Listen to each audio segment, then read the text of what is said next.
kasih. Bapak Ibu yang kami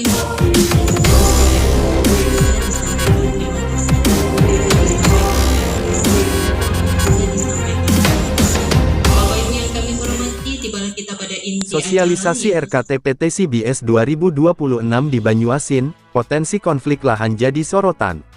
Banyuasin, Sumatera Selatan, Dimensi TV News. PT Ciptamas Bumi Subur CBS menggelar sosialisasi rencana kerja tahunan RKT tahun 2026 di Aula Kantor Camat Muara Sugihan, Kabupaten Banyuasin, Senin, tanggal 4 Mei tahun 2026. Kegiatan ini menjadi langkah awal perusahaan dalam menyampaikan rencana operasional, sekaligus merespons potensi konflik lahan di wilayah kerjanya. Sosialisasi tersebut dihadiri sejumlah pemangku kepentingan, di antaranya perwakilan Dinas Perkebunan Provinsi Sumatera Selatan, UPT DKPH Wilayah 3 Palembang, Gakumhut Sumsel, unsur TNI, Polri, pemerintah kecamatan, serta pemerintah desa yang wilayahnya bersinggungan langsung dengan area kerja perusahaan.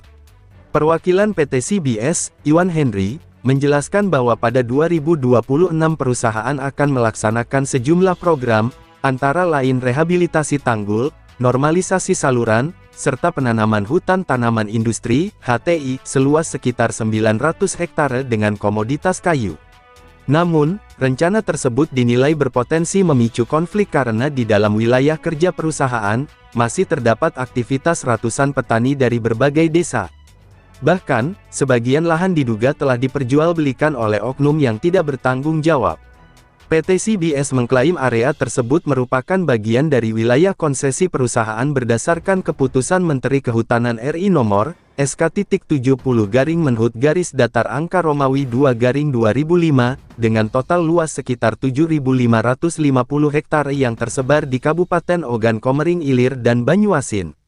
Langkah selanjutnya, kami akan melakukan identifikasi terhadap seluruh petani yang beraktivitas di dalam wilayah kerja kami.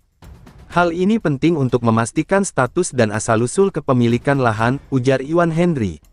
Ia juga berharap dukungan pemerintah kecamatan dan desa dalam proses pendataan, mengingat pemerintah setempat dinilai lebih memahami kondisi dan identitas warganya. Sementara itu, Kepala UPT DKPH Wilayah 3 Palembang, Romi Trisna Cahyadi, menekankan pentingnya pendekatan persuasif dalam menyikapi potensi konflik. Semua pihak harus mengedepankan koordinasi dan komunikasi.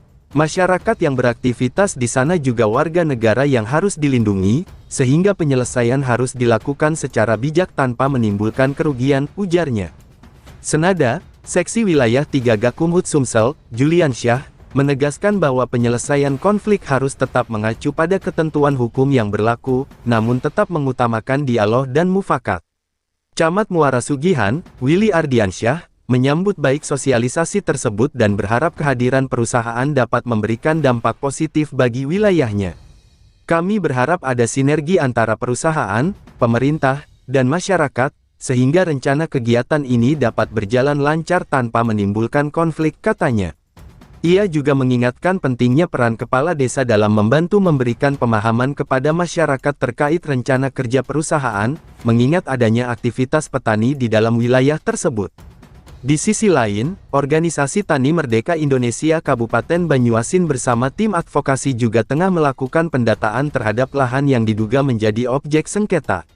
Melalui sosialisasi ini, diharapkan seluruh pihak dapat menemukan solusi terbaik yang adil dan berkelanjutan, sehingga rencana operasional perusahaan dapat berjalan seiring dengan kepentingan masyarakat. Liputan, Yusan, Kepala Biro Kabupaten Banyuasin Provinsi Sumatera Selatan, mengabarkan untuk Dimensi TV News. Membuka cakrawala informasi.